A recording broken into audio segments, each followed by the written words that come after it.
So non-duality is the seeing of no self.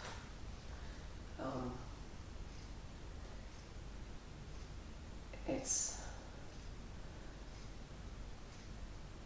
the seeing of the illusion of selfhood, that there's no one here, there's no one there. There's just everything and nothing. So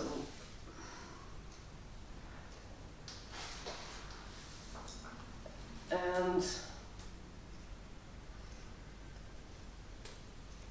we were all in touch with that. It's our natural state of being, which is when you come into this, not that you're coming into anything, it's a state of naturalness. So it's basically coming to rest where you are.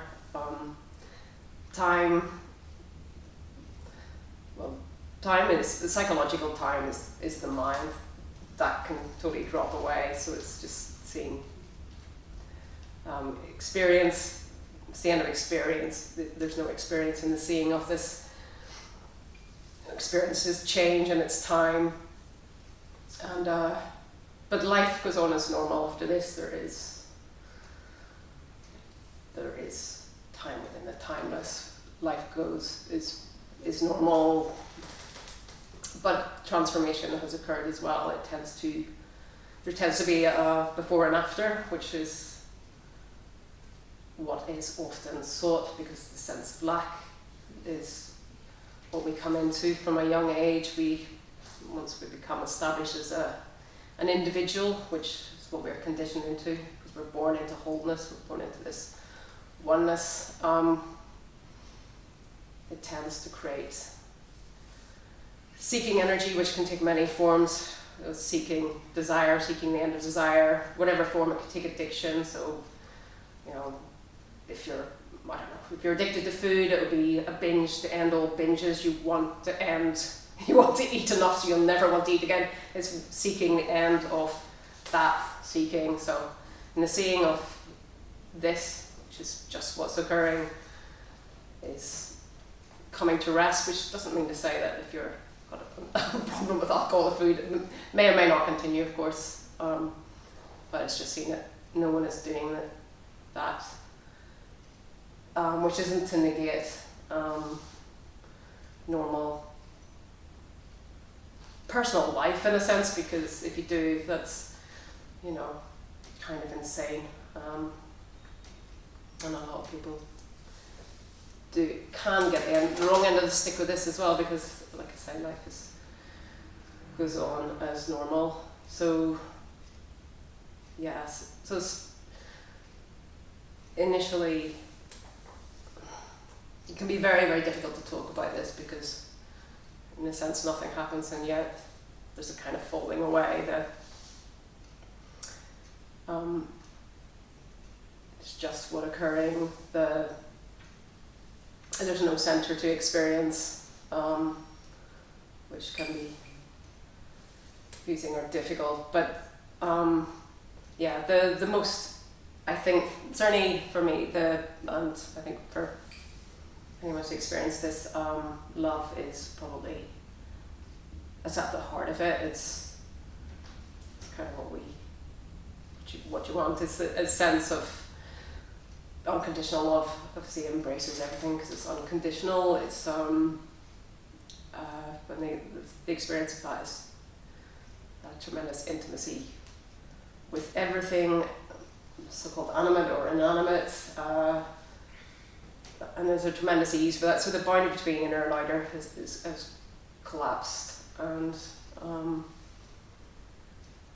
so there's just very like being in love, maybe not in the first sort of heady romantic phase, but that sort of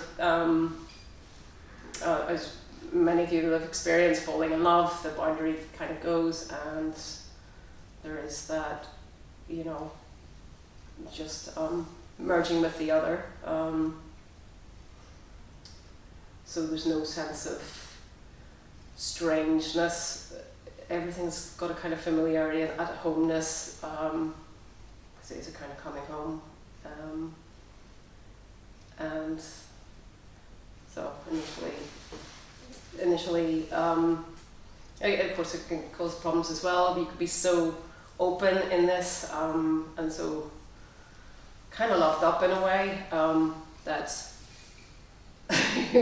it's quite hard to put a boundary down if your boundaries were shot beforehand, or maybe even if they weren't, it could be pretty tricky, because it can be very overflowing just initially. So there's a kind of desire to sit and just be absorbed in, particularly in nature. Something about nature is just, but anywhere, wherever you are, in the dentist waiting room, it can be bliss, just really dropping, really absorbed by just what is, very much. So it is a sort of state, you can call it a state of meditation, but the perceptual field is kind of wider.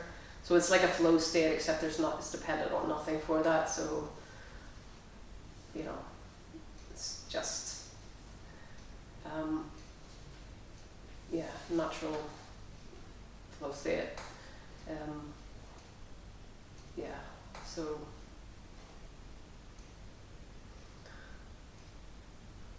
suffering might arise. It may not initially, it may not ever, but I think for most people it does, at least at some stage, but it doesn't, it's not the whole, it doesn't take the whole ground up. Well, it could do, I'm sure, because there's, the okayness is there, but yeah.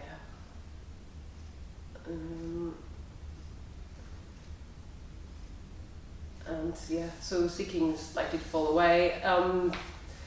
There's the seeking of the search for meaning, that can fall away. I mean, it's not to say that you won't want to find meaningful, you might want to change your job, change even your relationship or whatever, or it may make your relationship better. It could go either way, but it's certainly a chance to start again, like it is with NDEs and stuff. Like there's often a change in orientation, so it's living from this. Some people, because the motivation can go as well, so it can be, I think some people get stuck in not being able to find the drive for a while, but very often something will move you, and that's what I found. So in 2019 I found after 7 years, I think, wanting to live again, getting back into life in a sense. But I still find, like, when I was away in the country for a holiday for a week, just dropping, when there's nothing to do, nothing to be done, it's very just dropping into that silence and stillness, which is beautiful. So it tends to make everything beautiful. Everything has a sort of perfection to it. It's actually physically seen. So even though it's not saying a perception, it affects perception, it affects thinking. Because I think thought comes and goes here and now, where it's just completely absent, but it's lost when it's here, it's not, typically not ruminative, it's mostly quite interesting. Well, interesting, probably isn't that interesting if it was externalized, but it's benign, to put it like that.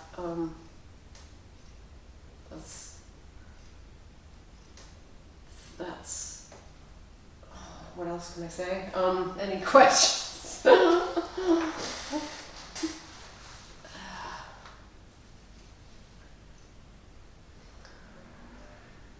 I think the thing that's resonated with me,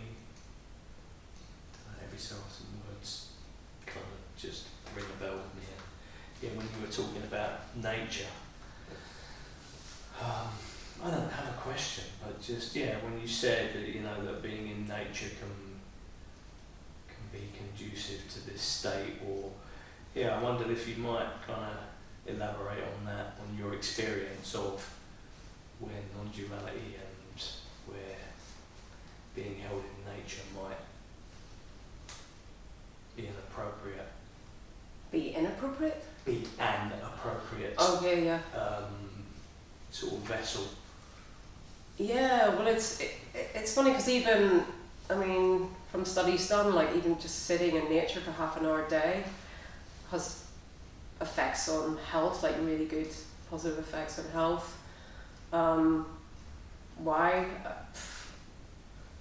I don't know if there's an answer to it. I wonder why it feels like it's the state of non-duality is more easy to, I don't know. I think it's easy to see the aliveness, like, and I think you've mentioned that before, like being, I remember around when this happened, like seeing the aliveness of trees and like seem to be just emanating energy, like kind of physically be seen. And I don't know, the stillness, I think even awake or not awake, you can see, kind of perceive stillness almost in nature more clearly than anything else.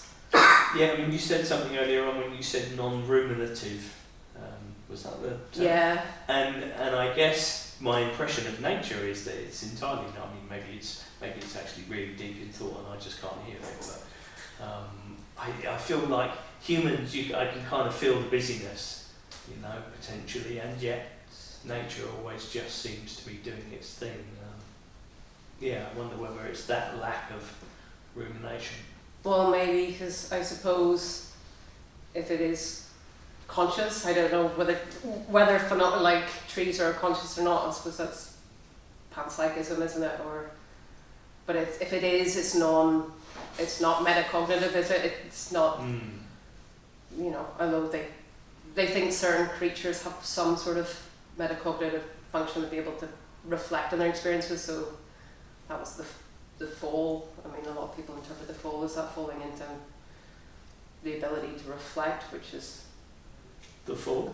The fall, like the Garden of Eden, like being cast out, but I think eating from the tree of knowledge, like the ability to reflect on our experience, which in the seeing is not there because you're not reflecting, you're just in it. You're just like a dog is just in that, bouncing around and kind of in the moment, seen very clearly, isn't it? But so we've got this double-edged sword because we've managed to create society and all these things that are great, but we've also become greedy and stuff, and also become aware of our fate, which is to die. Like more than I know, animals know when they're going to die instinctively.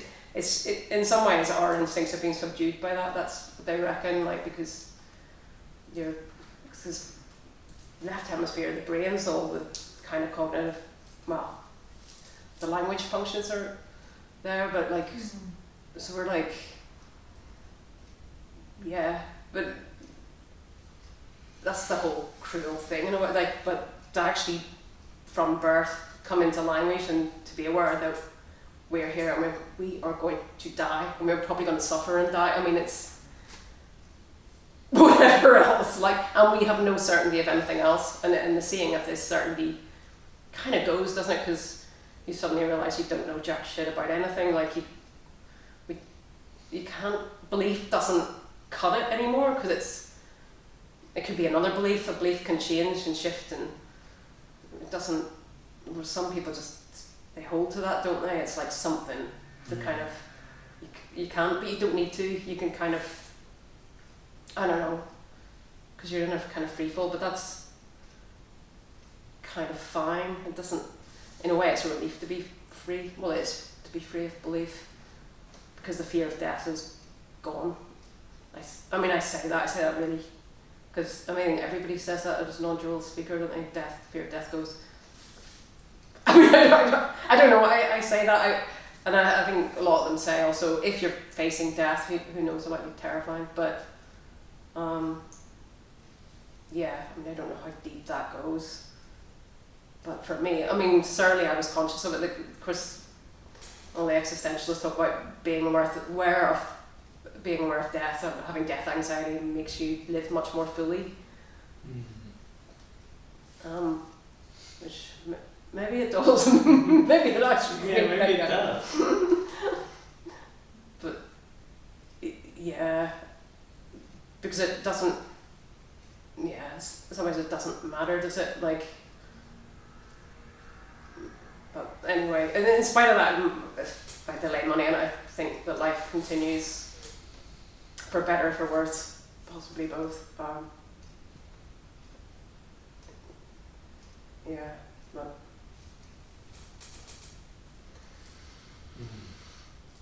and it changes all the time. I think people change what they say about this as well. Like I think there is something about becoming less and less certain. Like I don't know.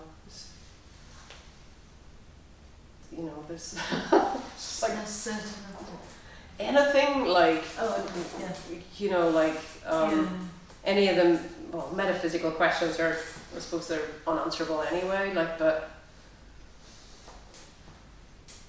even the beliefs I have, just realizing, I don't know, like The beliefs. yeah, how contingent they are. They could be otherwise, and Yeah. but I think you get used to this as well. I don't know. I mean, I don't feel the need to sit around all the time, but when I do, I remember why I did sit around all the time. Like, but and I think if I get too heady, because I have a tendency to do that, it's almost like my body reacts against it. But yeah, I don't know. I've asked you before, like, sense of location. I mean, it's not like. I mean, the sense of it being someone in here looking out, that's just not there. And then I sort of think, well, that obviously it was never there, but it felt like it was there. It felt like,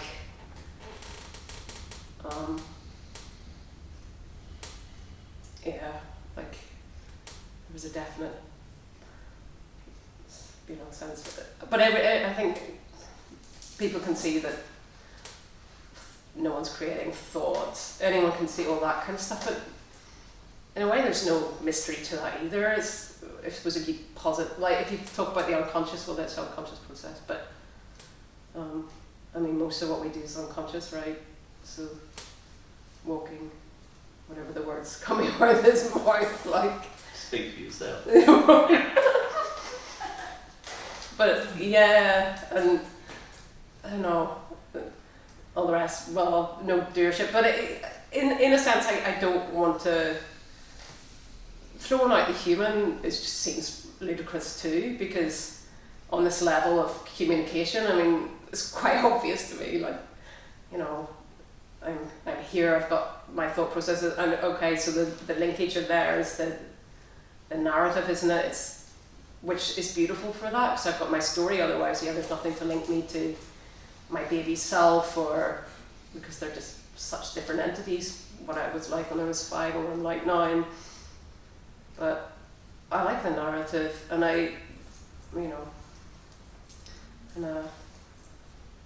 yeah, but a lot of people say, yeah, wouldn't we, right, this time goes and time is thought, but I think the sense of duration can be there without thought. I don't think subjective sense of time, like, I don't know if you're sat alone in a room for 2 years or 2 minutes, I think. It's like, not maybe in an NDE, like in a near-death experience, you can be in battling demons in hell for 100,000 years, like, and come back. That's your, yeah. So it's interesting when you kind of look at it, but.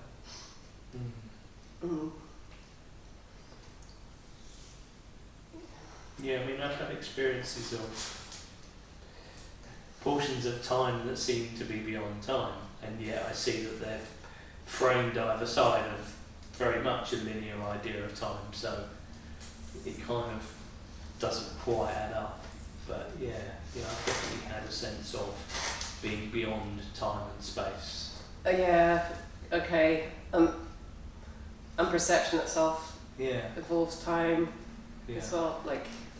But from this vantage point today, they seem like experiences, whereas at the time they were kind of complete and absolute. Oh yeah, it's all one time as well, isn't it? And well, that can be seen in a kind of, you can look at that anyway, can't you? Past, the future is occurring now, past which is memory kind of stuff, which it seems the further I get away from them, the more bound by time they seem to be. what, the further you get away from what? From those instances of experience or of timelessness. Oh yeah, okay. Yeah, because now it's memory rather than experience. Yeah. So, Yeah, I suppose it's it's a story, memory. For a while afterwards, I could access the resonance and the experience, but yeah, now it's sort of almost memory. It's like, well, it's kind of written down. I know that happened because I wrote it down. Yeah, I think that's what's interesting, the experience now, like what difference it is. I mean, there is, but it's harder. It's not so. It's more like normal life, isn't it? But and yet, I you know, there's no sense of physicality, and yet there's that. Well, I don't know how it is for you, but there is the sense of the body on a chair, but at the same time, there's a sense of nothing on this chair. Absolutely, it's just zero,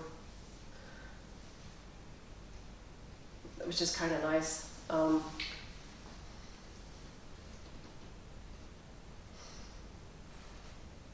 Yeah, I mean, there's a sense of being here on this chair, and yet I can sense the surroundings, and I can also sense that I am not separate from it either. Do you get also the centre of that? Because there's no centre here to this. Like, it doesn't feel, it's not like I feel like I'm at the table or anything, but it's just there's nothing in here. But then there's, you know, there's just here, like something like that. Because it's viscerally different, and viscerally isn't, I don't know, it's kind of, but I'm not so bothered about the story. I can speak about stuff without going, fuck, I feel like I'm lying, I feel like I'm making it up. Yeah, it just feels more normal, like, but yeah, and we don't, and it is interesting also that we're just experiencing one life in a way as well, because we were talking about this recently, like in the NDE you can become aware of like living multiple lives at once, and you know why we got this apparently, you know, one life. Like it's bizarre, isn't it? It's kind of like I've never had it NDE or anything like it. alright, okay. I don't remember it. That's something Memory like that that. I have. Yeah. Have you had glimpses of awakening, either that big or that big, Yes. or better than? No. I believe. Alright. Have you had them regularly or just? No, not regularly. There was I told you about the time that I was at Muji Oh retreat last time. That was a bit strange. I guess being in an environment of a retreat like that, there's a lot of high stuff going on with people, you know, energy and all sorts, lots of people there. But that sort of disappearance of everything, and then feeling fear. Because everything sort of disappeared, and he was talking, and him talking and me listening was nowhere. And then I remember, I guess it did happen at the time, there was imagery of outer space. Alright, okay. And then it's sort of almost like I could see a fear coming in like a comet into my experience. What do you make of the fear? I guess it was like, well, how could I live, how could this, I don't know, just sort of zoomed in.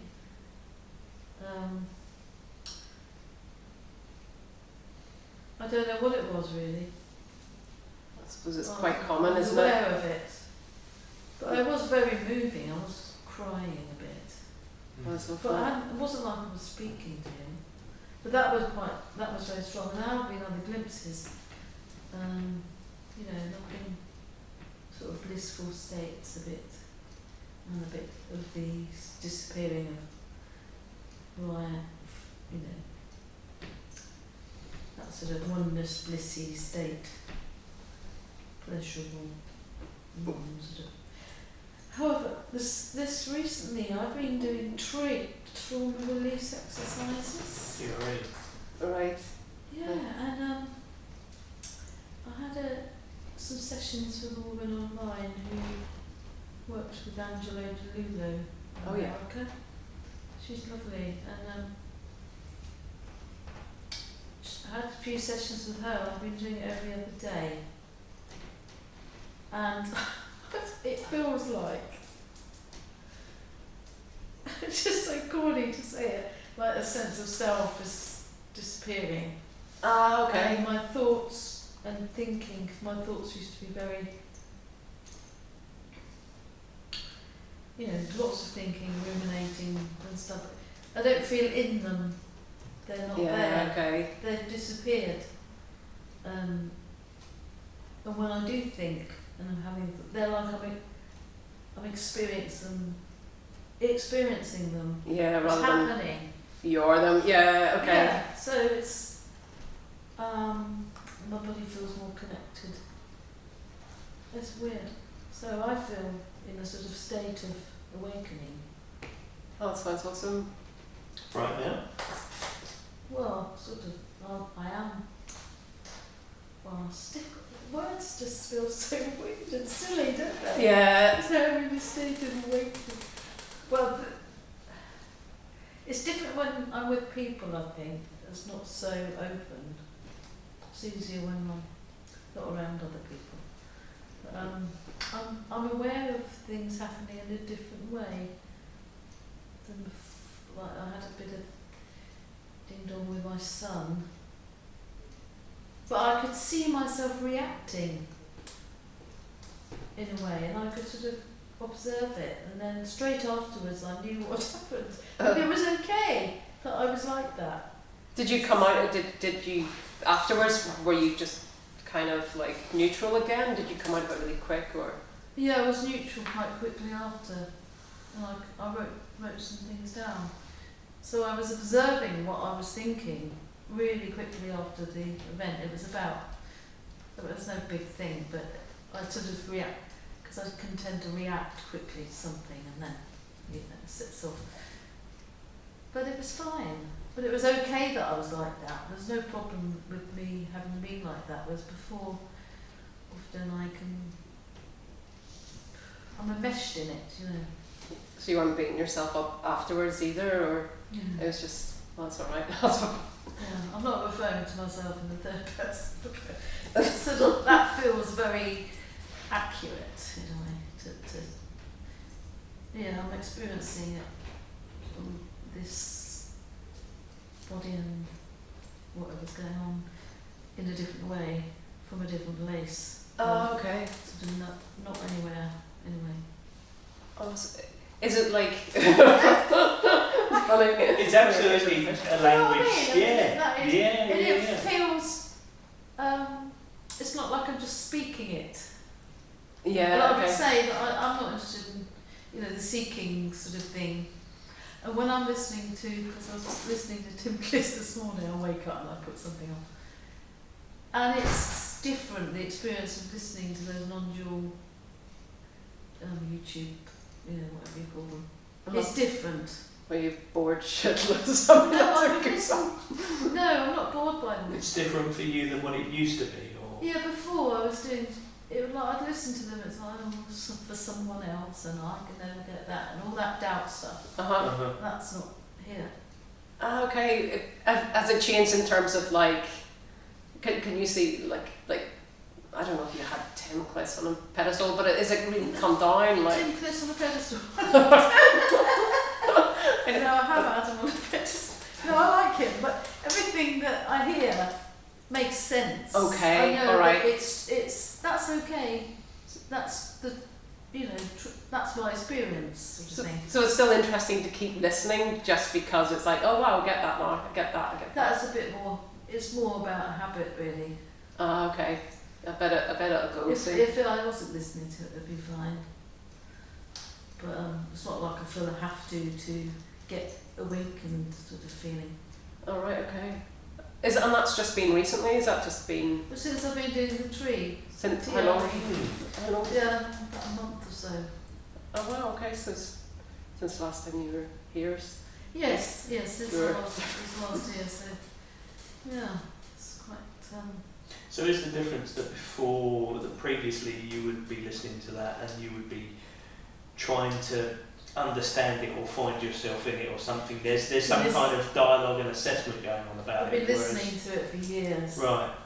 But I now know it it, just kind of lands and is just received and Yes, sort of understood. yes, it's just, well, not even it's understood. It's known. It's just received, unquestioned, yeah. Yeah, it reflects my experience, I suppose. People talk about so many different things, don't they? It just makes sense. No, it's not even Yes, I think I understand what you're saying. So I'm part of it. I feel relieved. Yeah, it's a very relaxing feeling. Yeah. All the constriction gone. Yes, it feels like there is the constrictions. Is your mind slower then? Or Well, no, I'm more curious about the thoughts that happen. okay. I'm aware of the thoughts happening. Oh right, okay. The mind is a lot quieter. I was diagnosed with ADD, so So you'll massively notice it. I have noticed that there is a big difference. Doesn't seem to be a lot of confusion about organising myself and doing things. I'm finding I'm just doing things, Right. and when I'm not worrying about doing things like that. That's what I had going on a long time. But it's Because no. I've been anxious about getting things done because there's not a sort of putting things off in a way because I'm here. Oh right, okay. No Yeah. procrastination has gone. Sort of, it feels like it has. So it's very pleasant. Worry about the future. You kind of. Maybe you didn't. Not really. Okay. Oh, before. So Yeah. it's already a before and after, isn't it? Yeah. Well, getting things done really, because I'm not great at planning, and I was so there wasn't a big, I'm going to do this in the next 6 months and all that, because that wasn't something that came easy. So it's just more. I'm just more. This is where I am now. Okay. So tomorrow might never happen. That's a thought, isn't it, about tomorrow? So why have that thought? Well, it's not really something I need to worry about. Well, maybe it's not so big because you've had glimpses before as well. Like it's not like. I mean, some people it is quieter, isn't it? Because it's embodied. Yeah. But in a sort of an unembodied way. Right. Yeah. Everything's so paradoxical, isn't it? I think so, because it's a word you'd use, but I know what you mean. It's not in the body. In a way, I mean, like you were talking about the intimacy. The intimacy with the body is much real. Feels much real. It's very real and vibrant.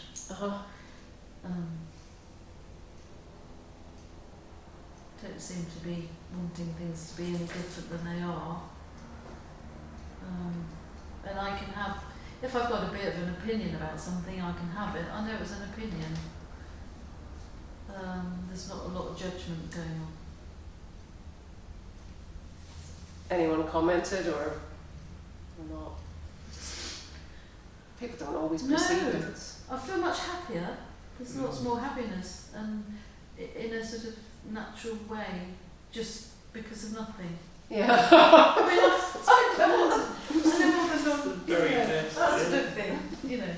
I don't. But you're not sitting on benches staring at the tree. No. Maybe you've done enough, because you've got to pass the seeking, haven't you? Maybe you've done enough sitting around. Yeah, that's really nice. I might be a seafoot. I might. The doubt is gone. I think, the fetters, because I've done stuff with around the fetters. Oh, the fetters. So the first fetter is like seeing going through the gate or something of the self. So you've seen through the self. It's all the Buddhist stuff, isn't it? The fetters, is it? It is, yeah. It's Buddhist stuff. And then doubt's not big, and there was a bit of a linear thing. So I don't really care. Oh, that sounds healthy. Yeah. So that's very. I've had so I'll carry on doing 3 exercises. So you're carrying on with it? Let's see. No, I'm going to carry on doing them. Doing the shaking. Do you think it's that the release? Like, I know there's no fake calls all this, but. Well, I don't know what else would have done it. All right. Okay. Had your mental kind of seeking doesn't quite cut it.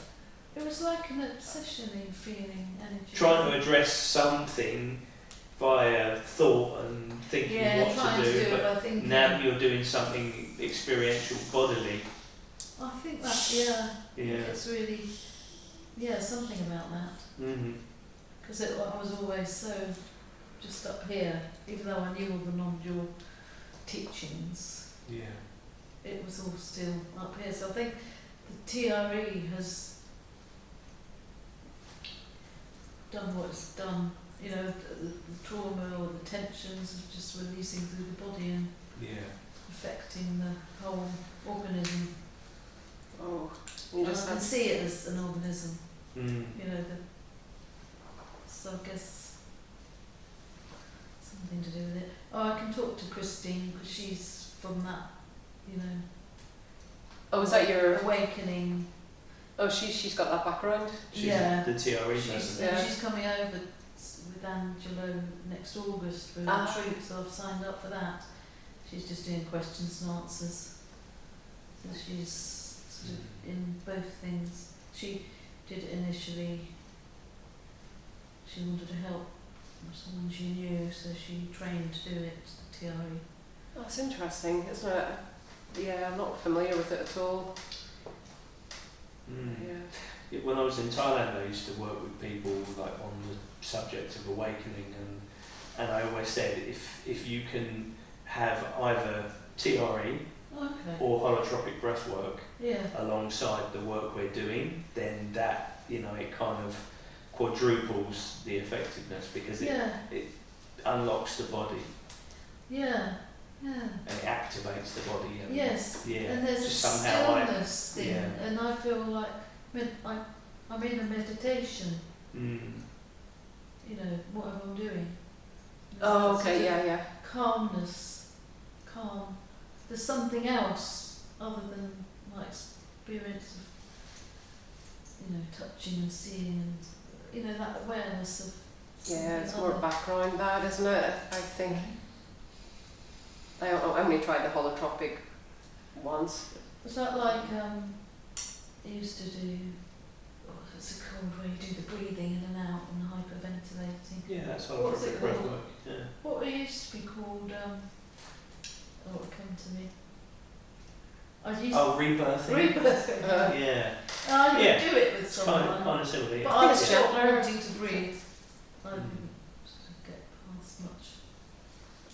Yeah, I tried it once. I didn't think it did anything for me. But yeah. Wow. I'd say it's probably the single most surprising therapeutic experience of my life was the first time I did the holotropic breath work. Did you do that before the shift? No, after. And it still did something? Okay. Yeah. Oh, maybe I didn't.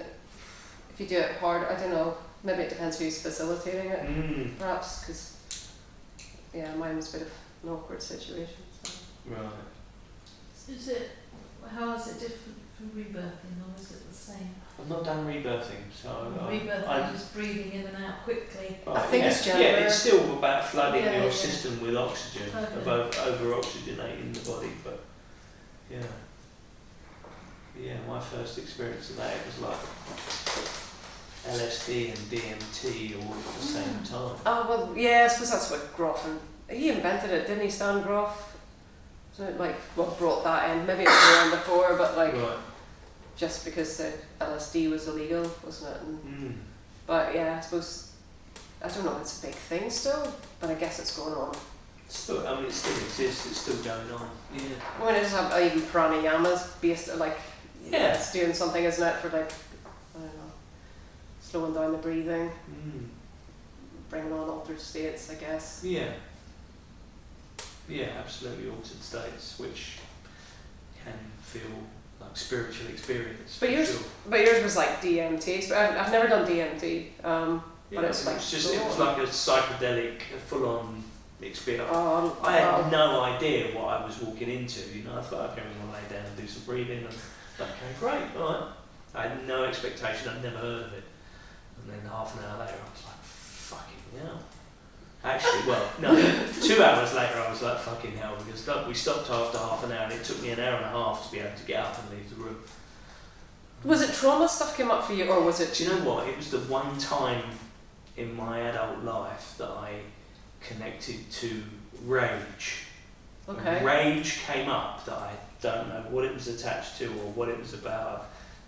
I've never seen it before and I've not seen it since. It was the one time in my adult experience that I accessed rage. Was it like, did you Without roar? a Did you name. let it? Yes. Oh, wow. Okay. Yes. Did it feel really good? Roar, scream and cry all at the same time. Oh, Yeah, I mean it felt, it was, whilst being unexpected, it felt good, yeah. I'll see if I knew it was going to be like that. I'd be up for it. I think. So we That's suppress I think my level of Yeah. expectation was probably a help.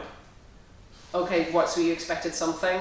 No, I expected. Oh, I didn't okay. expect anything. I thought, okay, we're just going to breathe, and I'll come out and I'll be able to breathe better. Well, see, I expected nothing and I got nothing. I don't know. Slightly embarrassed. Yeah, that was it. But I guess I kind of see that like my awakening experience. I wasn't expecting anything in that either. I wasn't a seeker, and I feel like you having expectations of 0 means that you can actually potentially get 100% of Yeah. the Maybe. unexpected experience. Yeah. I suppose. It Yeah. can, I think that was a big element in what happened to me was the fact that I wasn't looking for it. I didn't know it even existed, and there it was. Well, it's cooler, isn't it? It's more interesting talking to someone who didn't have that, because it's Yeah. you don't have all this non-duality conditioning as well. Like, just I think that's why you're quite nuanced in what you say about it, isn't it? Non-duality conditioning. Yeah. Well, just if you've been listening to a lot of talks and Yeah, it is a conditioning, isn't it? yeah. Tim Freak would say that would. Well, I don't know what he would say. What would he say about that? Because I'm trying to understand what he talks about recently, but I can't really get around it. But he would say your anticipation of what you've been conditioned about, or maybe you wouldn't, but this is You'll interpret and that it would happen because you've been listening to about it. I think that's something that he said. but also you'd interpret it, because he said like there's no time, but then you realise at the end of the no time that 20 minutes have passed or something. So saying like the person is necessarily in order for this to take place in a sense that it's an interpretation rather than, which is true. A lot of it is. I mean, That's if you use a clock to measure it. well, not necessarily. I don't know.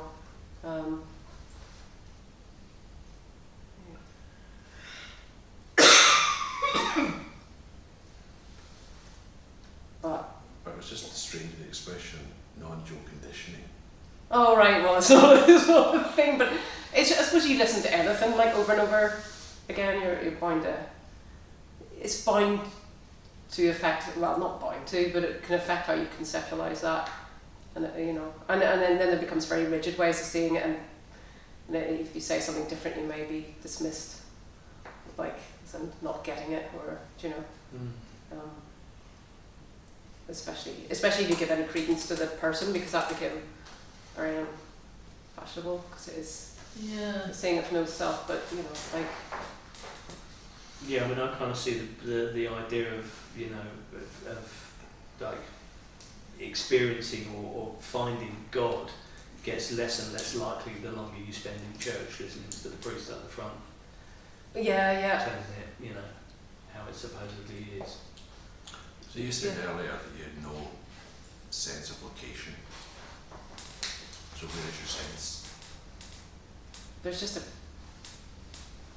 kind Is your sense in Hampstead, or is your sense in... It's not anywhere. Or where is it now? It's just kind of absent, I would say. But there's a sense of being.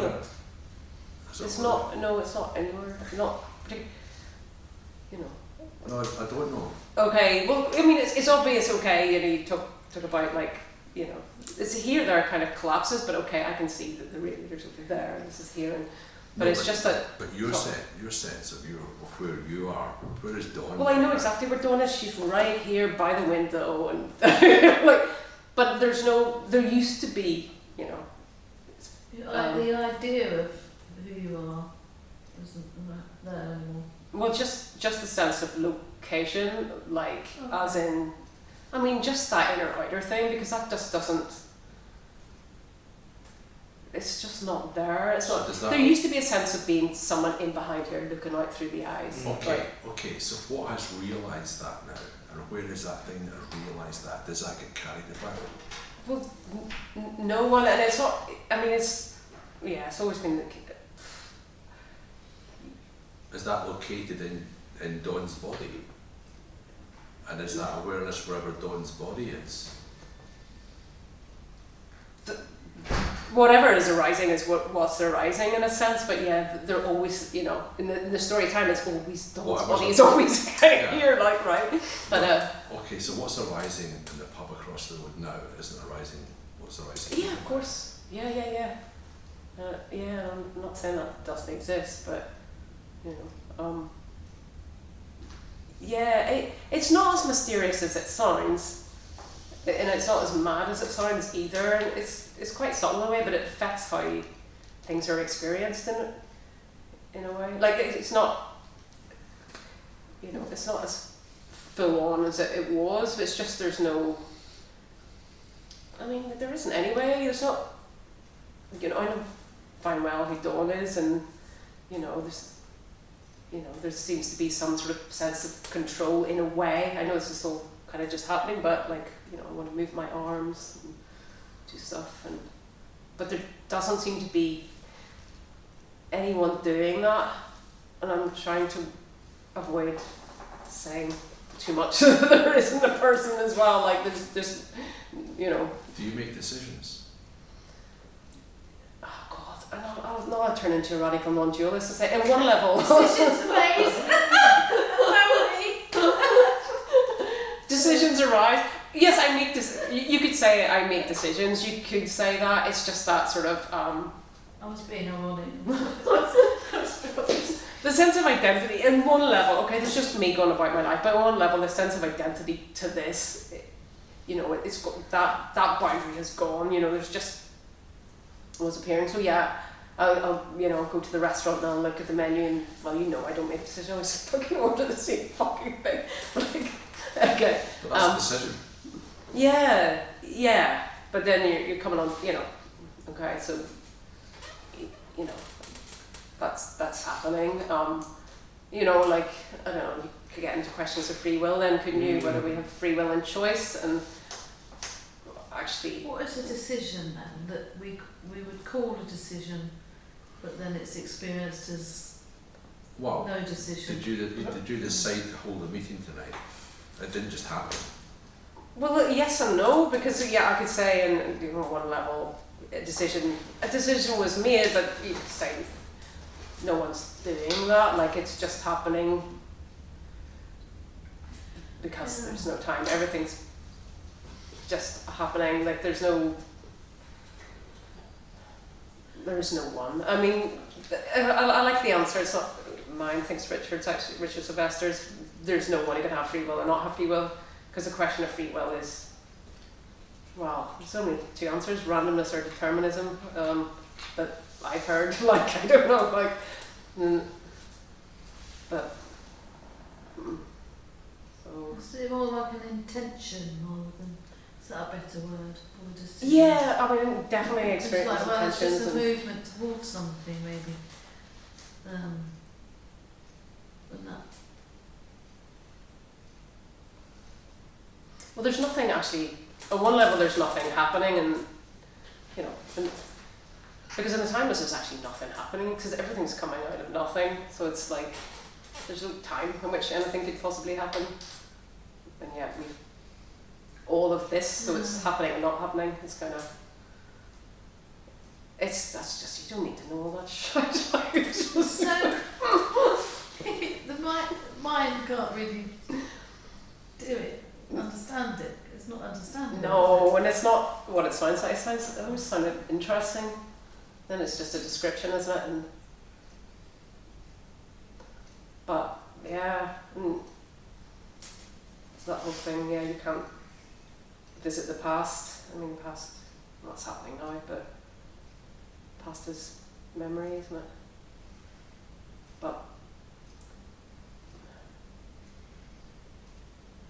maybe it doesn't go away. Maybe it's maybe it's different when we die. Maybe it's just different. Maybe there's.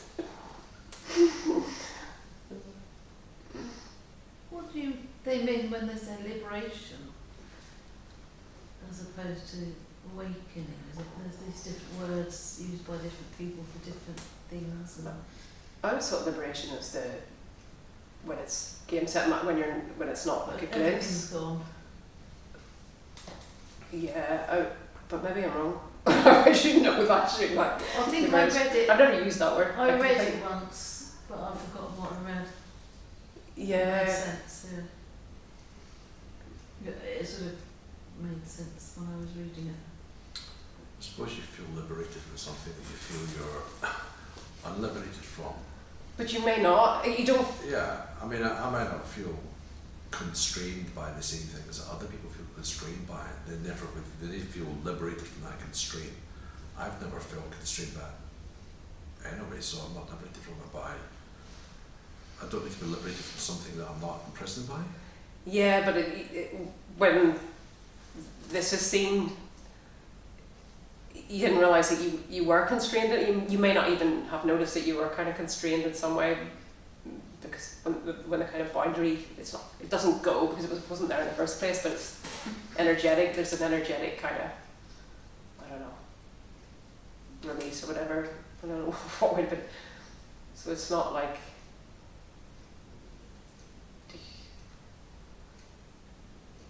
It's not being liberated from something. It's just, what's the illusion, isn't it? An illusion, kind of misinterpretation of what's the case. So what lies beyond it? Lies beyond what? The thing that you call this. There isn't. There is just this. How do you know? I don't really know. Like, but it's just. I mean, it seems much more fundamental. Well, you said that you don't believe that death is the end, so It's not a belief. It's experience, really. Experience. But I'm putting it in time because experience is time. But yeah, so it's. But no, yeah, I would say it's experienced differently. So it is in time. Like life, it's just not experienced from a center. what I'm thinking of at the moment is video games. You play video games, you have different levels, and you're in level 1 and you want to get to level 2, but you can't get to level 2 until you've cracked level 1. Mm-hmm. And you hit obstacles in level 1 and you're puzzled by it. Oh, I can't figure this out, and then now I know how to figure this one out, and you get through level 1 to go up to level 2. Yeah. And then I'll stay at level 1. but then but you want to get to level 3, so you got to go through level 2, and level 2's got all such other, and you get stuck again. You puzzle. But there are no levels in this. Oh, how do you know that? Well, because there isn't. There's nothing to get to. It's just coming back to where you are, but from a different kind of perspective, in a sense. What are you getting from? And what are you getting to? You're not getting to or from. It's just a collapse of that. Getting to and from disappears. What they are, like whatever they are, projection of mind, a conceptual. I don't know whether time or space is projection of mind or whatever it is. There is no mind.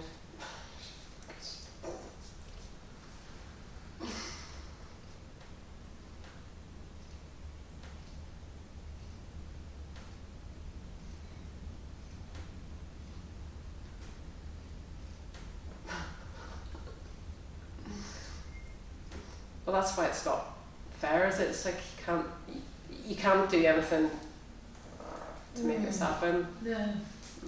Although, I mean, sometimes it seems very much like something did, like your trees. Well, all non-dual people say that. You can't do it, it's happened. Why do they have talks then? Why do you have to, I don't know, narcissism, healthy narcissism, I don't know, maybe that's all, like, it's the easiest thing to do talks. It's not, in a way, actually. Why did, well, some people say they want to share this message. There's so many people sharing it, it's like, I don't think it'll go on forever with it, like, yeah. Why they give talks about it? Maybe it seems a natural thing to do. Because you talk It's to so people. different to what the world is. There's no structure to it, really. Well, some people have more structure than I have, like, good for them. I don't know. Yeah, I think I quite liked when I did go to meetings, and I did go afterwards and stuff to a few. There is something nice about the atmosphere in a room when I think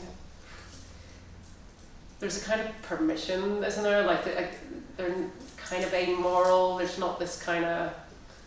There's a freedom. I think they're quite free. Some of those meetings. I don't know. Maybe some people have awful experiences, especially if they're really frustrated and seeking and maybe really anxious or. Okay, free.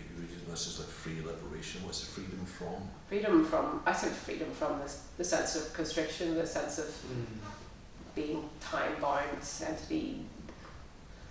Yeah, from a limited idea and experience of self, which only gets realised at the point where you get free of it.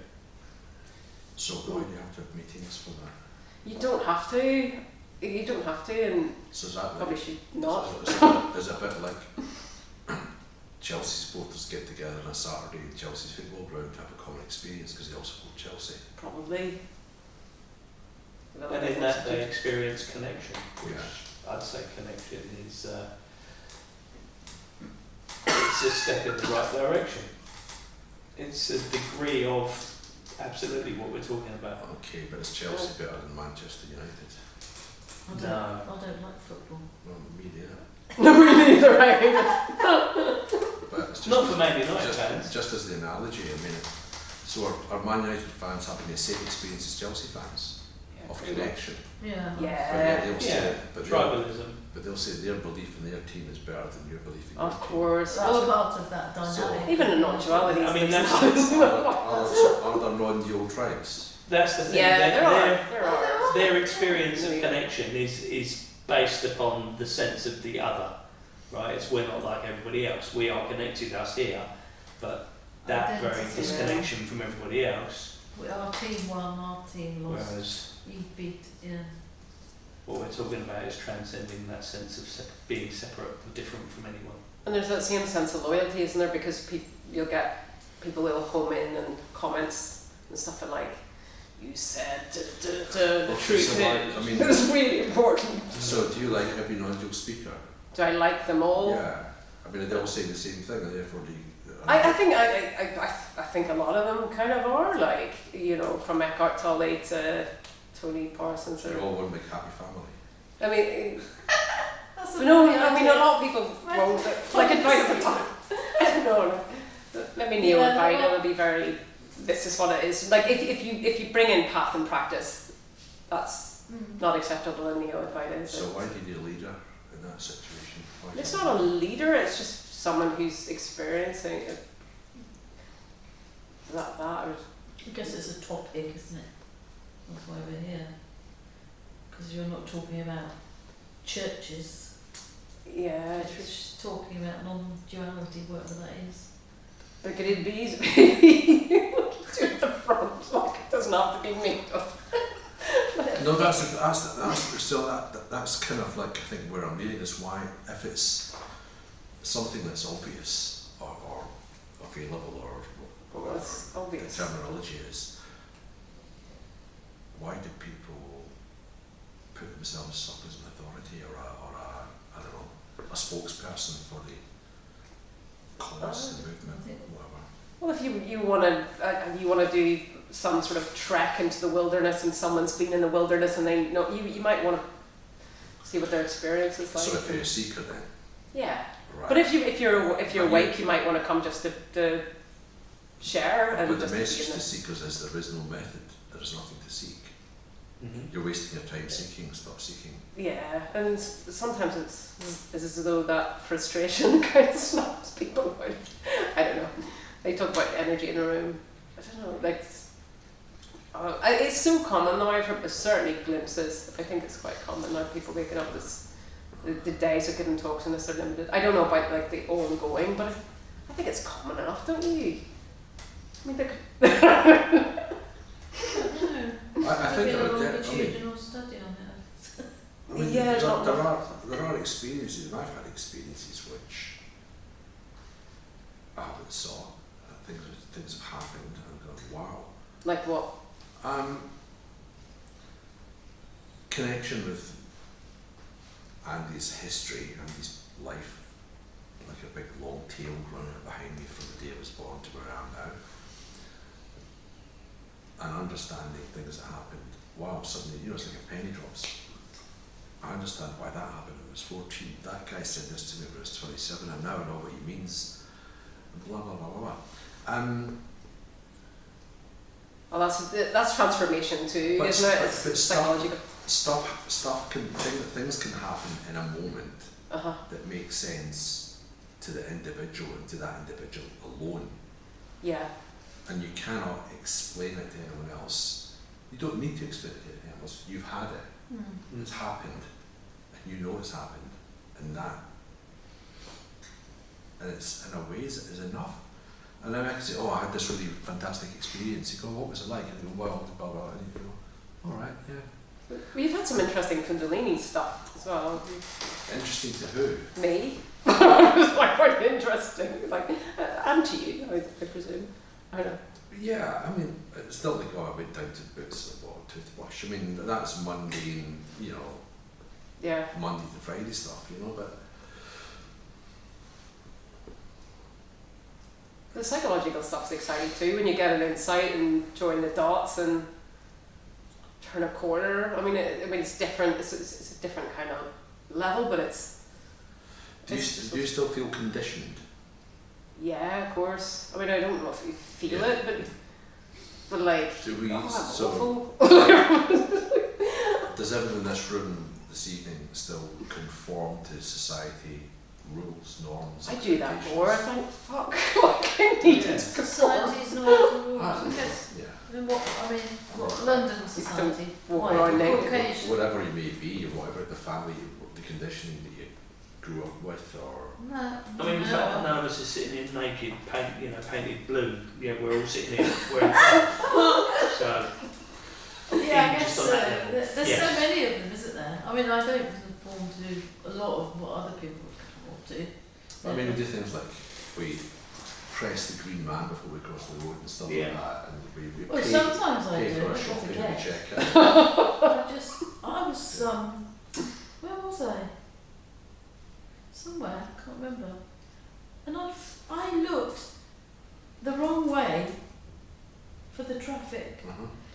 you know, you'd normally look over there for the traffic to see if it was coming. I looked another way, and I started walking out into the road, and I nearly got one over. So Is that because you were somewhere else at the time, or I don't know. I don't know? I wasn't doing what I needed to do to keep myself safe. Yeah. I don't know why, but I suppose you need.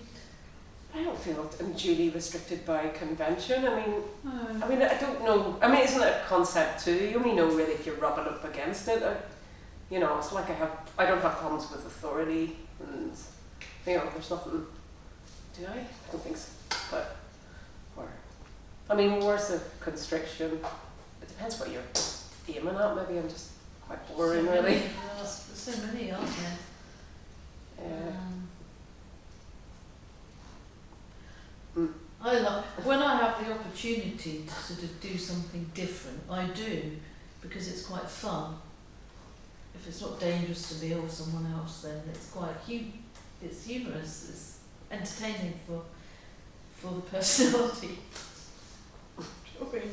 Sort of doing something a bit unexpected. To go against convention. It's quite sort of interesting, like, you know, singing on the bus or something, or addressing people on the bus when people don't normally do that. You do But all I those? wouldn't do it on purpose. You know, if it was, I was in the mood, I would, and I felt it was appropriate. But that's just. Have you done it? I think I did.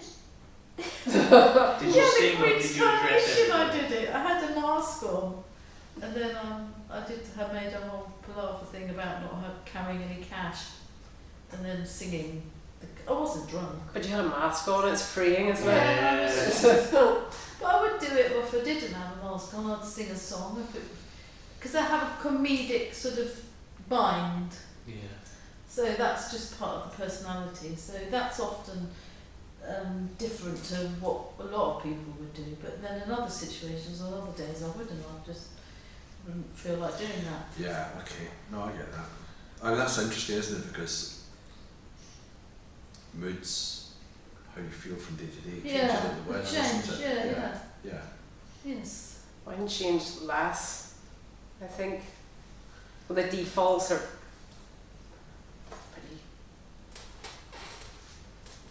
pretty okay.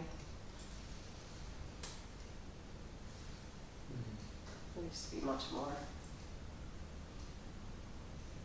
Well, I get depressed every September, kind of right now. You see, you're talking there about being a human. We're talking there about, you know, the human life still goes on. The human Yeah. story continues, Uh-huh. and all of that stuff is the human stuff, Yeah. which cannot be ignored. But like, stuff like depression tends to fall away. I mean, I've heard that said. I mean, I imagine it would after this. Like, yeah, a yearly one would be big stuff like that. I think non-dual teachings have really helped me not to be depressed. Like a lot of people, were very depressed when they were young. I just didn't see the point in life. And What's a kid? So did you kind of like reframe that mentally? 20s. No. Well, it gives you a different perspective, non-duality. I guess with a lot of spiritual teachings, gives you a different perspective of just being. Well, I don't really know who I thought I was, but I thought I was a person, and I was flawed, and I couldn't do things properly. You know, all that conditioning and beliefs you have when you're growing up. So it's helped with those. But it didn't dismiss it, did it? It didn't dismiss it and say, well, that's just a story. It's not important. Well, it all started with Power of Now, which is quite a nice one to read when you first come into it. It's not, so it was a sort of gradual thing, but it's not like I haven't struggled Yeah. or suffered actually, or experienced suffering, even after coming to know what the teachings were. But I would say depression has not been it's not been a big player. So yours was existential then, the I depression? think so. When I was young, yeah, I used to. So, I was aware that I was going to die, and I was, I mean, it was coming from an ego perspective, I guess, because I tried to imagine what it would be like to be dead forever. Ooh, It petrified me. And it made me really upset. I mean, maybe that's when I got depressed. It's not a bit like Raman and Maharshi when he ran away at 16. Well, I didn't know, I wasn't like him when he sort of... Lay in the His ground. uncle died, didn't he? Yeah, that's right. Before, but I was just... But still, like, you got a sense of it because it Just scared me. Well, because I felt like what was forever, and I was going to be dead. Was I the ego? At that point. Oh right, so it's a time. It would just be nothingness forever. So there is a question: what is forever? What did non-dual people say about forever? Well, they don't. Just talk about eternity, which is now, an eternal now. Well, so it's not about. So what's the difference Infinitely. between eternity and forever? Forever is a long time, and then even longer. Forever. Eternity might is eternity is not as long as that. Eternity is Eternity is about a week short. it's kind of the timeless. It's no time. It's just no time. Is it like where the cross meets? It's that thing about the cross, isn't it? Being like linear time, and then the cross down is like not linear time. Yeah. You noticed that? I don't know. I'm not good at explaining it, but it's very symbolic about the human and the The horizontals, like Yeah. the linear, and then the the gods. And Yeah, the Transcendent. horizontal's the linear, and then time and space, I suppose, and then the vertical is the. I don't know what to call it. we're only aware of like something like fifth. Was it? I don't know. Species present. It's like eighth or something of a second or something, and then I think that can expand or something, and then NDEs because it slows down. Time duration slows down, doesn't it? When you have an accident and Yeah, everything is seen as sort of instant. Time does all kinds of weird things. strange stuff. Yeah, yeah. But then eternity is a word. It's a thought. It's an idea which doesn't exist. Yeah. And they would say. Yeah, you mentioned you were talking about words earlier. Kind of like words aren't sufficient. They kind of get away a lot of the time, I think. Yeah, but Well, they're definitive, aren't they?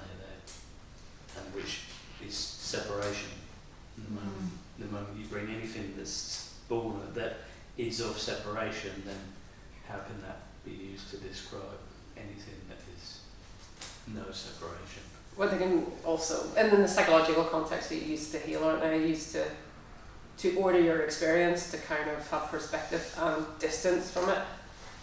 To, like, I mean, words are good. I think. I mean, they're because they can be used to manipulate if you don't really pay attention to them. I mean, Depends what you believe about the words. If you believe the words.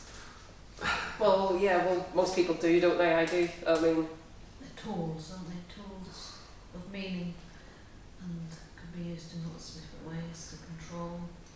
but to get close to someone as well. I mean, we use them in a relationship, aren't we? Like when you're feeling. I mean, They are amazing words. I mean, look, they're just coming out of our mouths. I know it's crazy. Into our whatever's in our head, mind, whatever, and being interpreted as Yeah. And from nowhere. Yeah, no, it's, information, and it's like weird, isn't it? Really. yeah. In the beginning was the word. Yeah, that's been going round and round in my head for about the last 30 seconds. No, the word was God. The word was God. Remember, was a light. Well, though, I mean, I think that scientists would tell you that in the beginning was the word. So what is word? Word is sound, sound is vibration. Oh, So yeah. they're talking about the Big Bang, or they're talking about the Some people say that's the sound of the universe. Oh yeah, well some people get that in NDEs, don't they? They get that sound, or in Kundalini experiences, and yeah. But it's interesting the something to it. feeling you have in your body when you make that sound. Or Oh yeah, or in a that's group. Andy's It body. is. Yeah. Yeah. It amplifies. I always feel a bit stupid We- when I do. Look. You feel stupid? Yeah, I feel stupid. Is that it? Me. What's No one. Me and Noah. When you do what? Do the in a group. I just always feel Do you wanna silly do when that? those groups. Should do it. Should do that. Meditation ball.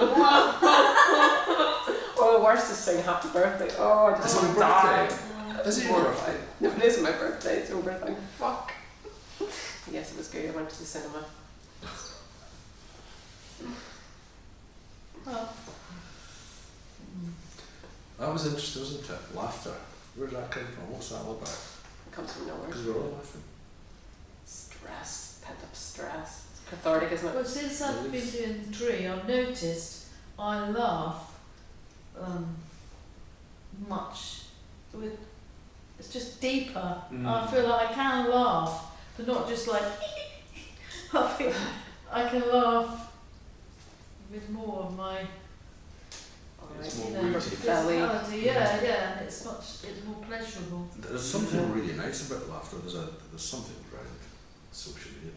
The guy goes along and he's at the bus stop. There's a few people at the bus stop and he just starts kind of sniggering. And then he builds up and he builds up Oh, and is that he really good? starts. And everyone, you begin with people just kind of looking at him going, who's this weirdo? But then everybody starts laughing. And the people on the platform across start laughing as well. Because, you know, Oh, yeah, well, It's they just talk about there. contagious. Then I. but it's really interesting as a study in phenomena, human phenomena, behaviour. It's really interesting. Well, motor neurons as well, but it's more than that. There is something about laughter, isn't it? But At a certain intensity, it becomes like But if tears you- and laughter can be if you'd very been ranting, close. if you'd been Organic, ranting like. and swearing, people would have moved away from him, wouldn't they? But it was Well, It's- it is yeah. infectious. yeah. People do it in festivals, don't they? Laughing therapy, but it is But I it think is infectious. it's what the body picks up from other human beings. The vibe, the vibration, and the beginning is the word is sound, sound is vibration. Yeah. Person, per through sound, person is somebody through sound, through the vibration, if you love people. And there comes a point, I think, where you're not laughing about what you were perhaps laughing about, if it was from language or a joke or something, and it just turns into like that man's does, just sound and laughing, and you're just laughing because you're laughing, and that's like builds and just takes over. Just the laughing is laughing. Yeah, I think. Yeah, it's interesting. Well, no, but just go back to like put a bit of a non-duality thing in there. It's like, so the guy on the tube platform's laughing away, and the people to begin with are a bit wary of him. But then they start laughing. It's almost like they've forgotten the restraint they had, and they are seduced by the laughter. They're not thinking. No. You have Yeah. to stop thinking, don't you? They when go, you I laugh? don't have to be so straight. I can laugh as well. This is guys. Yeah.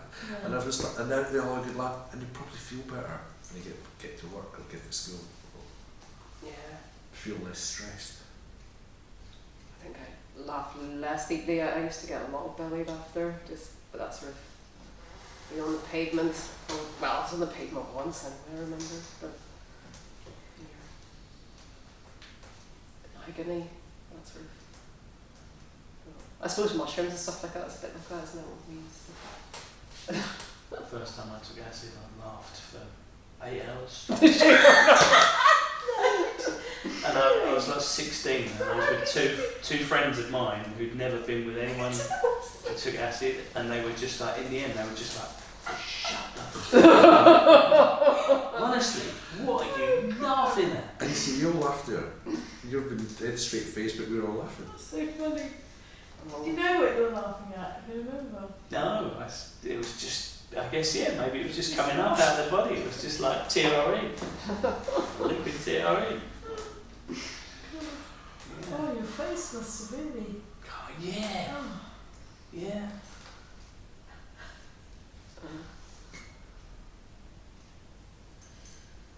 Inappropriate one's the worst, isn't it? Trying to suppress Yeah, it. I feel God, I'm lethal when it comes to that. Always, when I was a kid sitting in church. Yeah, yeah. So that night, I think maybe it might have been at the beginning as well. I went home because I thought, oh, nothing's happening. So I went home, and my two mates come out, and my mum came in. Oh. 16, and I remember I was like turning the telly on or something at the switch, and I was just desperately trying not to look at her. And then she wouldn't leave the room, so I had to turn around. I turned around and I just went, and she just left the room eventually. Just was like, okay, I don't know what's going on there. She never asked. No, Really? no, I never spoke about it. God, that's so weird. Yeah. I remember my dad picking me up from my second acid trip, and he just go, Dad, just don't ask any questions of taking acid. You don't understand this. So you told him, that's... Yeah, I just sort of thought, Wow. you know, it's best to say he didn't ask me any questions. It's good. Did he know what it was? I think he knew vaguely what it was, but it's always that thing, because he used to teach sociology, so you sort of think it's sort of like a tiny bit of cool about him, not much, but a little. What did you say? Oh, okay, love. Okay, yeah, go ahead. God, look at this.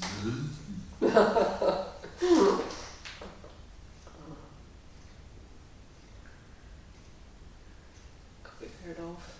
We've definitely gone. We're way off topic, aren't we? I know we are. I Right. can't even see the clock. I don't even know what time it is. It's 8:32. There is no Oh. time. Oh we're, my God. we're such non-duality that there is no time Yeah, anymore. we're good non-duality students. There is no time. Yeah. There's no clocks. We're just here forever now. Or For maybe that for thing. eternity. I don't think life stops at the same time. I'd have to go. Yeah, so. But then in the NDE you see that all these lives are happening parallel, won't they? Could we think I of past lives? can't get my head around that. Yeah, I think you've got to be dead or nearly dead. And then you'll- What lives? Oh, I'll let you know then. Well, you know the way we think in terms of like having past lives, and if you have an NDE, it tends to be you're aware you can be aware of parallel lives, your other lives that would have been seen as past, but they're all actually happening Okay. currently or like at the same time. So But where? You mean talking like a parallel universe? no, just that because we still think it's terms of time for that. So it's just I don't know. So is it- I can't even. That's But- where my capacity comes to stand. Yeah, because that's the thing, the whole oneness thing that we don't. Minds are separate, Yeah. aren't they? In a sense, but I think after death it sounds like all was revealed in a much bigger way. But Oh, we're being revealed. Yeah. if there's anything to the idea, I suspect there is. But, There's so many stories, aren't there, from people? yeah, different ones. Some people come back religious as well, but it's usually on fewer, isn't it? I've got a text. We got an email from my mum, and so weird. When she passed away, she wasn't like someone. They'd go to psychics. My mum and my sister, they'd go. Don't you think? People said, don't you think there's something else afterwards?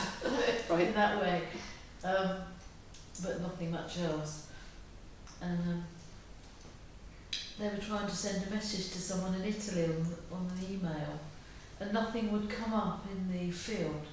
They were typing, and then a message came up. To you may concern, the package has arrived safely. Now it's time for a nice cup of tea. Oh, how weird. And my brother was there, and my sister, and my brother's not into any of that psychic stuff, and he saw it. Sounds like your mum was saying Well, she's there. Yeah, yeah, that's cool. I think so. Yeah. It's real. Yeah, it's interesting even That just is on that. interesting, yeah. I've never heard of that before. That's what they said. I didn't take a photograph though. Oh, bizarre. Nah, you don't need to take a photograph that we're there. Oh yeah, we don't have a Yeah, photograph. because my brother wasn't. He's not into all that sort of thing. I would opt for the photographs. If it was an option, give me the photograph I want to see. Just being that little bit more sceptical than the average, maybe. Sure.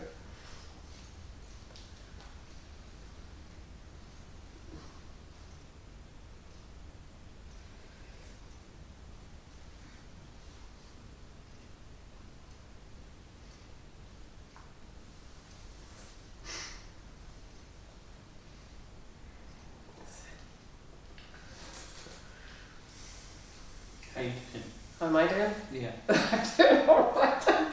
I never really cared too much once it's got to like, by 8:30 I feel like it doesn't really matter anymore. Like, but until that point. Yeah. Do you have any questions? Do you have any questions? Loads of questions, yeah, but I don't think they can be answered. Thanks for coming to our talk. Do you have any questions?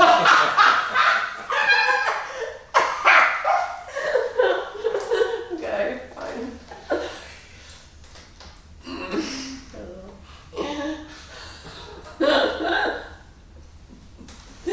That'd be really weird when it's 3 of you and it's just one of me. Like, Well, let me know why you got one. it would like thing. It would be horrible. No. But it is, I mean, there's so many questions with it. There's nothing that's answerable. That's a problem, and we can't, probably never will be. You know, where do I go when I die? Do I get to not come back to Earth with all the awful things that are the impending doom?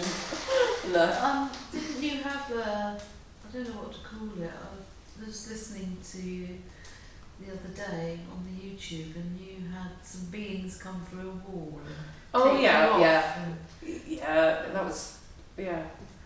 Yeah, there was 2 experiences I had were near death like, and I wanted, yeah, it was strange. I was in bed, I'd just woken up from a lucid dream, and it was quite interesting, and suddenly there was 4 beings came through the wall, and took me out of the bed and onto the street. What, One of them was were your really eyes spiritual. open? My eyes were open, yeah. One was called Abathea, and I think I was, and they took me. I knew it was going to a good place, but it was just like on pavement, so I didn't go to another dimension. And I was introduced to some woman who knew everything about. She knew my whole past, where I was brought up in this little village called Drumbeg, and she knew everything about that. And she kept going on about it. And I remember thinking, why is she so fascinated about Drumbeg and what, did I? But you were die still in in bed. sleep? I must have died. You were- Well, my body was in the bed, but Yeah. Yeah, Okay, so it was out of body experience. no, I saw my body in the bed, and then I thought there was a couple of times where I wasn't breathing. I thought I was getting sleep apnea. Thank God I wasn't. But so I thought maybe I just died, had a heart attack. I thought I was a bit sort of ambivalent about whether to go Right. on or not. Come But on. I didn't get the tunnel or anything. But I have, I've had other experience to be in hell and stuff in heaven. But yeah, it was interesting. I had 2 quite like that, and then. So in relation to the non-dual teachings, how did you place those experiences or wherever they were? Well, that's So why they're I not got. very non-dual. Well, they're not Seeing either. heaven or hell. Yeah, that's that what was was just what right. was happening, I suppose. Well, you could say that, but also, I mean, it's quite a shock. So I think that's why I was drawn to Tim Freak as well, because he didn't, he looks at all these things. There's a lot of Jungian, like even it's his stuff, but it's I like the Jungian stuff. yeah, it's taken synchronicity and all the different aspects of experience, because it was that, like, what do you do with that? Like, I've been to hell, I met Satan, and it seemed as real as this. Really? Did he look like, was it a man? It was a man who was about the same age, he was attractive, he was good looking, not massively so, and I was so attracted to him. Caucasian? He was he was white. He was just like he's black t-shirt, jeans, and he's slippery as fuck, but he knew, it's just that he was supernatural, like he knew everything about me, and Right. he was all powerful, and I felt Wow. fragile as fuck, Really? petrified, like absolutely petrified. And that was in a dream or? No, it was real. It was real. I was sat in my bed, But you were awake, I was awake, right here? yeah, I was awake, because I'd had an experience of heaven, but it was just floating through heaven just before that, and then I was sitting on my bed and I was thinking about heaven, and suddenly fire appeared, and I remember, I didn't think this consciously, but the fire was beautiful as well, and I could see it was holy, like it was divine, and that was even more terrifying. It was like Visions then? no, it wasn't even, it was real. I would say interdimensional experience, because visions I had a lot of visions at that time, but it was Three-dimensional? What did you say? Three-dimensional? interdimensional, so like it's just here, but it's I guess another, I don't know, but it's just that like meeting with absolute Yeah, That'd be, but it's very Christian. Like, I mean, obviously. would it, what effect might it have on your sort of psyche, I suppose, after? Well, it changed a lot. I integrated a lot of stuff, but I think it was obvious. And there's stuff I didn't know, which I don't know how I didn't know, like narcissism stuff and the history of that. And obviously, I mean, Satan is the exemplar par excellence of like a narcissist. Like, so it was very. It took time, but like I think I changed quite a lot through that, and you know. I became quite doormatty, but I think it was more after the shift I became a bit sort of, a bit fawn responder, like, I don't know, in some ways, a bit too, and I sort of snapped out of that. I did, not all the time, but there was a fair bit of that. I think it does, stuff like that has to shake you up, doesn't it? I mean, NDEs, that's one of the things people come back with, it's one of the criteria, it's life transforming. Unlike ET experiences, they don't transform, apparently. It's, you know. But, did that start after your awakening? Yeah. Yeah. So that opened up some energy access to that type of thing. Yeah, maybe it's just undealt with stuff, like repressed stuff coming up, but it Right. took that Kundalini kind of. I mean, I've heard it with other people. It's quite common afterwards. Because it was all the associations were before, wasn't, and it seemed like a path to eventually the energy will kind of come up and out, and you know, but it doesn't work that way. I mean, it does for some people, but yeah, it's mysterious. It's really hard to. Do you do it? Because you know, like it. I mean, there's no reason why, on some level, heaven and hell can't exist. Like, at least. I don't know, like, if we're creating it, so I don't know, like, so all the archetypal forms, well, they're the gods and goddesses, aren't they? And you know, I don't know, the kind of. I don't know what that all is. Can't relate. Well, I like it. I like the symbolism, the imagery, and relate to it intellectually. Yeah, it doesn't really. Visually, but I've had no. Experience. People say evil exists, so I've had no experience. I know nothing about that. Oh, you know. I could say, oh, that's evil behaviour, But in terms of it being an energy that is around you or something. I think a lot of people. I mean, a lot of the studies done have shown like it's something like 1 in 3 people who've experienced an evil entity or some kind of presence, or it's actually very common. So, like I think when somebody's died, very often people experience, like we just don't talk about that stuff. But maybe you haven't had the evil one, like. It's like Jack O'Keefe actually, wasn't it? She was a ghostbuster. She thought her friends had spiked her drink. That's right. She started seeing dead people. And she saw dead bodies everywhere. Yeah, they were off the ceiling in the restaurant. Yeah. She realised you can't kill yourself out of this because it's just going to go on and on, didn't she? And she'd help them. And her teacher wasn't someone she met in physical form. That's right. It was someone who apparently was in Spain, I think. But she never met him. That's bizarre, but she met him. He appeared to her, didn't he? I think it was him appeared at the end of her bed or something and spoke to her, but she didn't know it was going to be her teacher or something. Yeah, and then it was. And some of those ghosts were really aggressive, weren't they? Throwing her against walls and all sorts. Yeah, I think so. Yeah, she stopped doing it. It's fascinating. It's fascinating. Yeah. It's access to another realm, isn't it? Yeah. There's some level or just something different to this. It's a different kind of job, isn't it, Ghostbuster? I don't know if I'd sign up for that, not after my experiences. I don't know.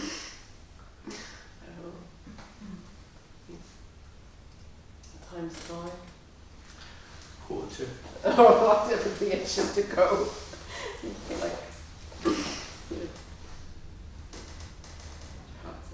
I don't know, I quite like talking about that stuff. It brings me back to childhood and fascination with ghosts and shit. Like, it's just, it's quite exciting. Except if you're dying, maybe. You know.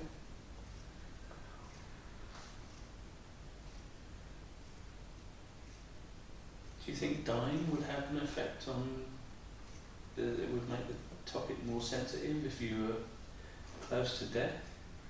Why did you say that? Oh, well, probably not. I was just maybe just being silly, really.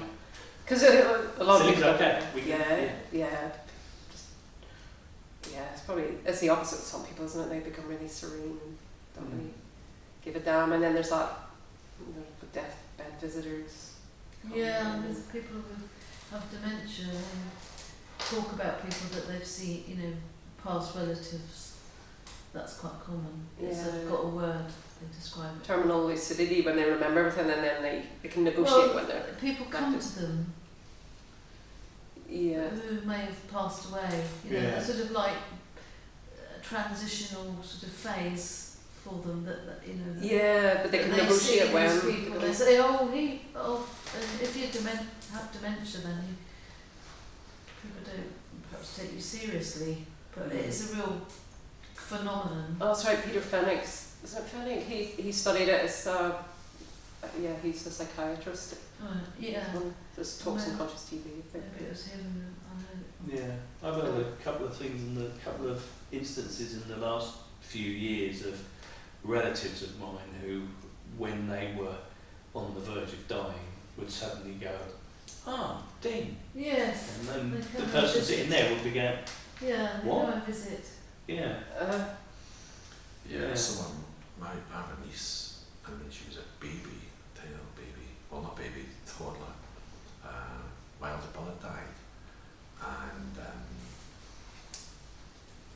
one day she was, I don't know what she was, but she was waving, and my sister said, who are you waving at, Daisy? She said, I'm waving at Uncle John. And he died like the previous week or something. Right.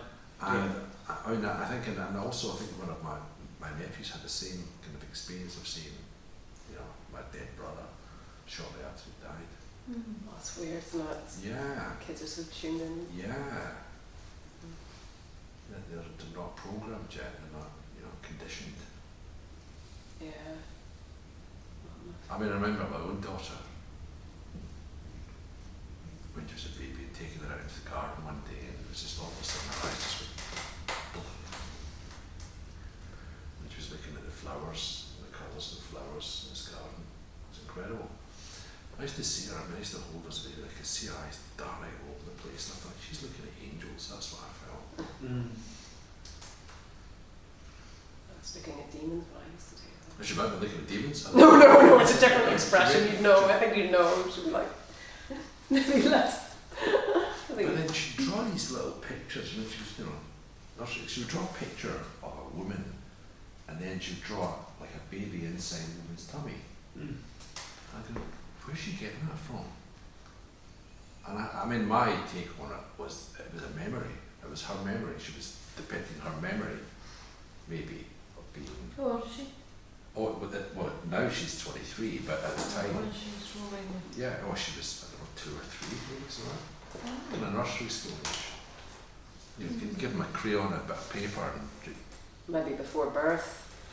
Just looking to. Because that's quite anatomical. It was anatomical, yeah. Which, well, people do talk about babies in tummies. They do. But 2 is quite young for that. I think 2. She did have a younger brother who was born like 15 months after her, and we talked about, But to draw that at that age. She did draw it once, she drew it several times. At that age is quite young. I would have said she'd seen it. Because they go to nursery around 3. To draw that at 2, if that's how old she was, Yeah, she was young. Yeah. actually is quite unusual. I would say prior to incarnation, she was choosing her parents. Like, it's funny, like, I'm kind of not joking at the same time. I wouldn't know that, by the way. Like, it's probably. No. But, so things that cross my. But it's just, you wouldn't have any, it's too abstract from the inside, isn't it, to kind of conceptualise it. She'd see things as well, and I remember talking once about friend of ours who had a struggle with drug addiction problem, and I said, he's not. Anyway, she said that she'd this guy was called, well, I won't say his name, but she said, I've been on top of the mountain and I've seen him and he's not doing blah blah blah blah blah. I thought, what is she talking about? She's been on top of what mountain? She's seen what? And how can this little girl this age understand and talk about addiction treatment? Yeah. What's the mountain she's on top of and what has she seen? Able to communicate that in symbols and words is amazing. Oh, yeah, she said, yeah, she It must be part of what her experience.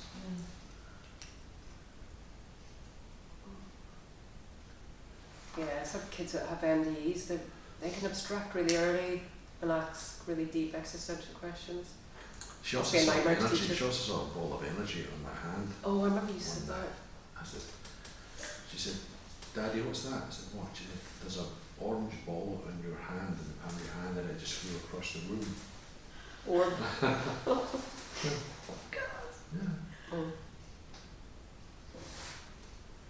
Oh.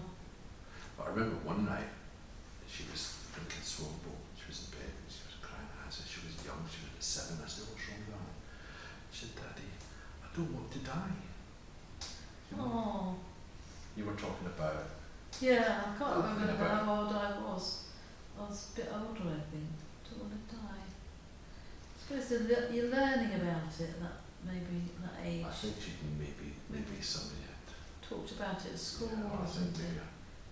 maybe. No, it just comes up. I remember that. Do you remember asking? I remember asking my dad what happens, and I was about the same age.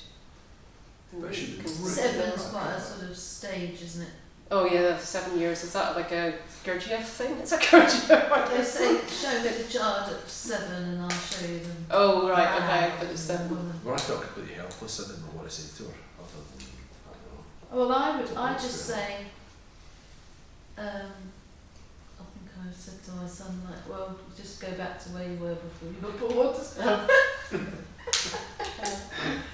I think my Is dad that was just awesome? like it could be like this or it could be like I think it was kind of open, but I don't know. Well, I think the calmness was good because he was calm about it and just it was nice. I remember because I was standing on his feet and he was walking me around the room. I just like remember that memory like. Yeah, I guess you just tuned into his emotional response, isn't it? To know, to learn what's in this topic. You I know? felt safe. I remember that because it was okay and it wasn't like, yeah, there wasn't fear there. Like, So when you have your shift, are you tuning to something else then? What is it you're tuning to when you shift into what? you don't shift into anything. Oh, why use the word shift? I think you kind of go beyond your conditioning. So you sort of let go of it, but not permanently. It's still there, but you're no longer bound by it. It's as well. I guess when you were talking about, you know, being depressed and that, and you know, I got a sense of the issue being, I don't know, is this all there is? Is this all I am? Trapped. Is this all I am? Trapped, not happy. And actually, the answer was, no. Thank fuck for that. That was the missing information. That it's not just this. Very Right, contracted actually, identity. yeah. I think. Oh, concrete, isn't it? And Yeah. it seems so dry. The Yeah. reality's It's so grey. limited, right? Even though you might not be aware of it, you might not have issue with it because it's just how it is. You look around, everybody else is, you know, living under the same conditions. So you're like, okay, well, this is just life. But somewhere in you, you're quietly sort of fucking part fucked off, part terrified that actually, this is it. Yeah. This is all I am. I'm stuck in here for Like fucking a it. tenant. I can remember somebody actually that I worked with said that he had a sense when he was young of being trapped inside here and he was never going to get out, and it was the most terrifying thing. Yikes, yeah. So at the point of going beyond that, of letting go of that kind of localization it's a great relief to an issue that I was not conscious was an issue until it wasn't. Because there was no concept that it could be any different. However, there was a part of me that was kind of going, really? Is this it? You know, no wonder I felt like I'm not enough. Because that wasn't all of me. That wasn't all of me. Okay, so many are called but few are chosen. What does that mean? Like many are Many are called to what? Who said I mean, well, Jung uses that as well, doesn't he? But he uses it in... Many are called but few are chosen. What? Well, that's implying there's someone doing the choosing. Yeah. Yeah, that that's a sounds good to me point. like something a priest would say, somebody who's, I don't know. But Jung was he used that in development of personality, but I think he used the example with Jesus and stuff and going against, you know, finding your own path. I think it was sort of like a path of individuation, including kind of awakening, but going beyond that as well, like including finding your own way in the world and you're actualizing, I think. I mean, so well, that was it. I guess it's maybe the difference between awakening and enlightenment. I mean, there's the two words that are kind of really similar, but I guess enlightenment, like, I feel like there was something, there was a state of being and an awareness that I became privy to at some point that I don't fully occupy that anywhere near today in the way that I did, and that when you say many are called, few are chosen, and what that's kind of looking at, I think maybe the people that choose to stay there in that absoluteness, in that full openness, that full awareness, and you know the full power of that, then maybe that's what they're referring to, rather than I feel like I've kind of come back. Who said it? I don't know. Well, Tim Freak doesn't. So that liberation beyond, I am no longer liberated in the way that I once was. Oh, well, that's just a honeymoon period, isn't it? Yeah, however, you know, I think that's the difference. I think some people potentially stay there. It's interesting. Okay. Yeah. I mean, Yeah, maybe like Ramana Maharshi in the myth version of him anyway. He wasn't ranting about the restaurant. Yeah, for better or for worse. something like the other part. All right, well, we're time, aren't we? Yeah, it's 9 o'clock now. Oh wow. Okay, thanks very much.